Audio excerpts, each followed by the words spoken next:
Action! Just gonna ask you if you want to put it there.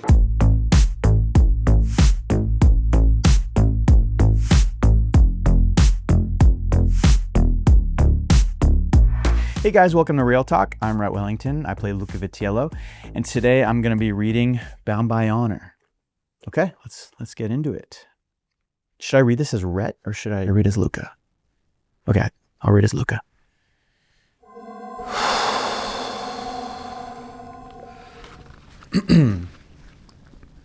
Chapter 13. A wave of sickness wrenched me from my sleep.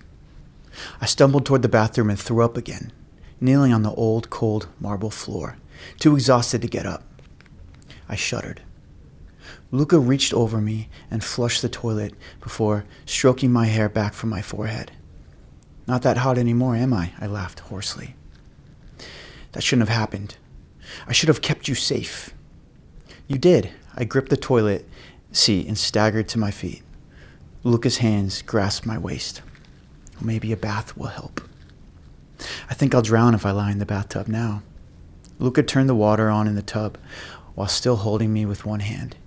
The sky was turning gray over New York. We can take a bath together. I tried a teasing smile. You just want to grab a feel. I won't touch you while you're still vulnerable. A capo with morals? Luca's face was serious. I'm not capo yet, and I have morals, not many, but a couple. I'm only teasing, I whispered as I leaned my forehead against his naked chest. He rubbed my back, and the motion sent a sweet tingling down into my core. I drew back and carefully walked over to the wash basin to brush my teeth and wash my face. Luca shut the water off when the tub was almost full. Then he helped me out of my panties and got out of his boxers before he lifted me into the tub. I ducked my face under the water for a moment, hoping it would clear the remaining fog from my head. Luca slid in behind me and pulled me back against his chest. His erection pressed against my thigh. I turned so I was facing Luca, and his length slid between my legs and brushed my entrance. I stiffened. Luca would only have to push his hips upward to enter me. He groaned, gritted his teeth. Then he reached between us and pushed his erection back so it rested against my thigh again and pulled me flat on his torso. Some men would have taken advantage of the situation, I murmured. Luca's jaw clenched. I'm that kind of man, Arya. Don't kid yourself into believing I'm a good man. I'm neither noble nor a gentleman. I'm a cruel bastard. Not to me. I pressed my nose against the crook of his neck, breathing in his familiar musky scent. Luca kissed the top of my head. It's better if you hate me. There's less chance of you getting hurt that way. What had I told him last night when I was out of it? Had I told him I'd fallen in love with him? I couldn't remember. But I don't hate you. Luca kissed my head again. I wish he'd say something. I wish he'd say that You mentioned something Grace said to you. His voice was casual, but tension gripped his body. Was something about bloody? Oh yeah, she said you'd hurt me. Me like an animal, me bloody when she talked to me during our wedding reception. Scared me out of my mind. Then I frowned. I think that guy last night almost said the same thing. Before I killed him, he said one of the women who bought dope from him told him you were a skank who needed to be taught a lesson. She gave him cash. I lifted my head. Do you think it was Grace? Luca's eyes were like a stormy sky. I'm sure it was her. The description fits. And who else would have an interest in attacking you? What are you going to do? I can't kill her. Even if I want to cut her throat out, that would cause too much trouble with her father and brother. I'll have to talk to them, though. Tell them that they need to put her on a leash, or there won't be any more money from us. And what if they refuse? They won't. Grace has been things up for a long time. They'll probably ship her off to Europe or Asia for rehab or something like that. I kissed him, but the tension didn't leave Luca's body.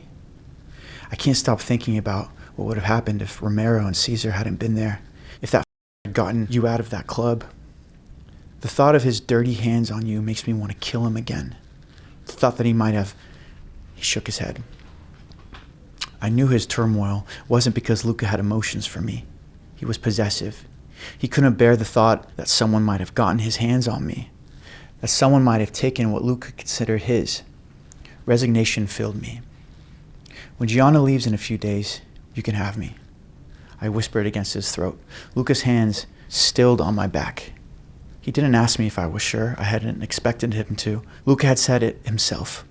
He wasn't a good man. Gianna and I spent the last few days trying different cafes and restaurants, talking and laughing and shopping. But today, Gianna had to go back to Chicago.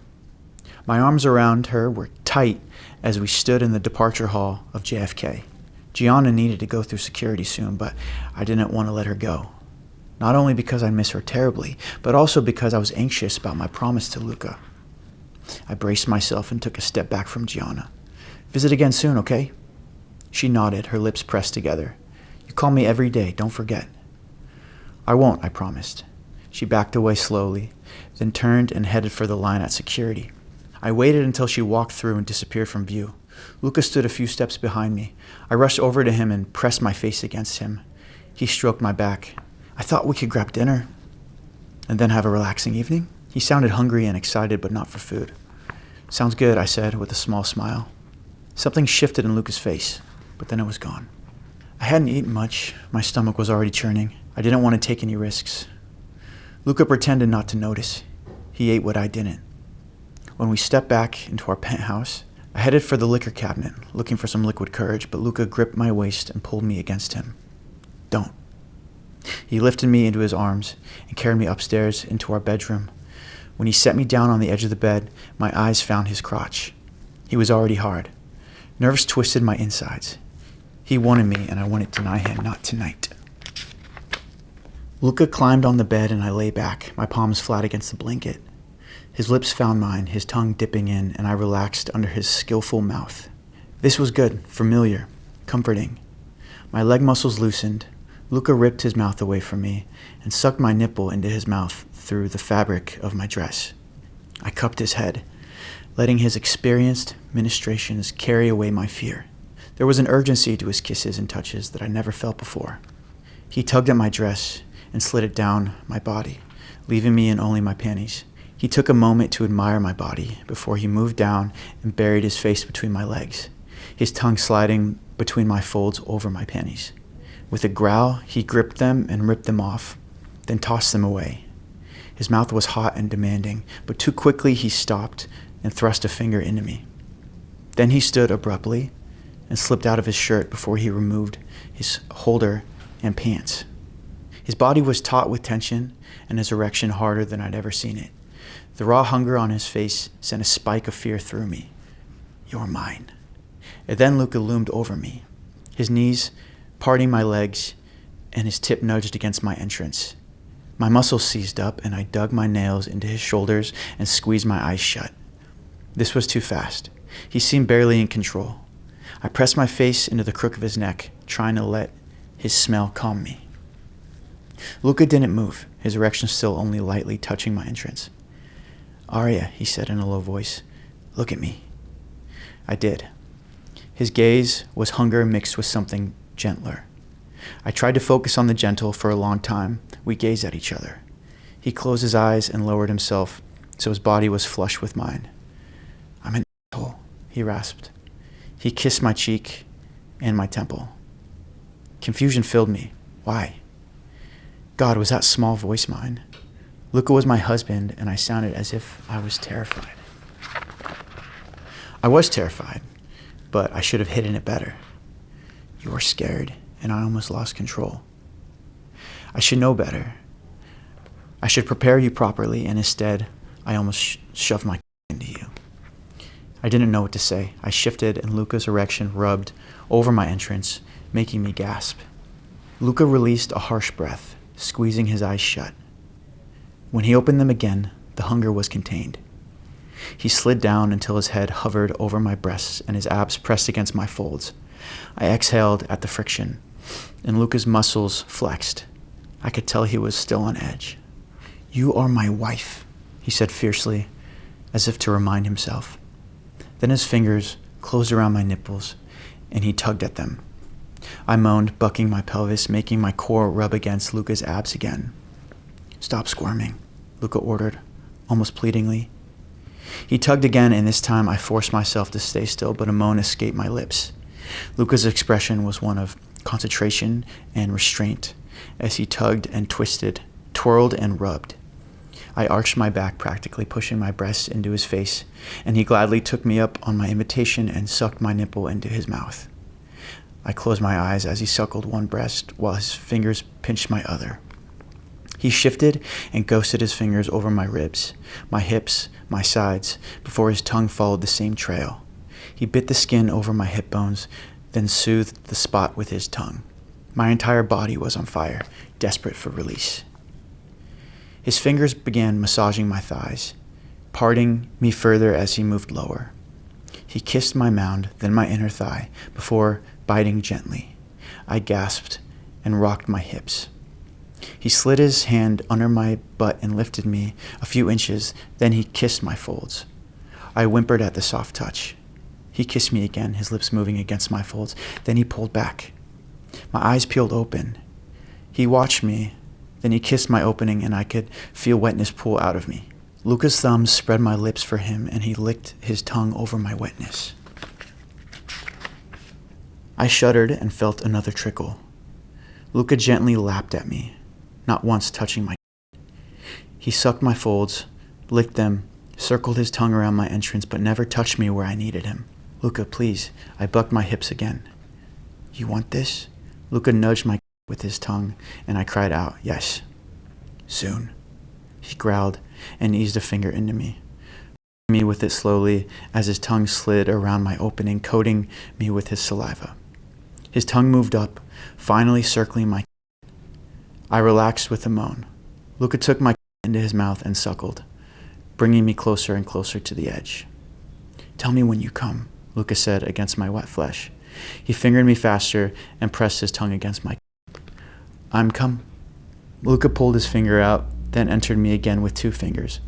I gasped in discomfort, but my orgasm ripped through me, pain mingling with pleasure as my body tried to adapt to the fullness.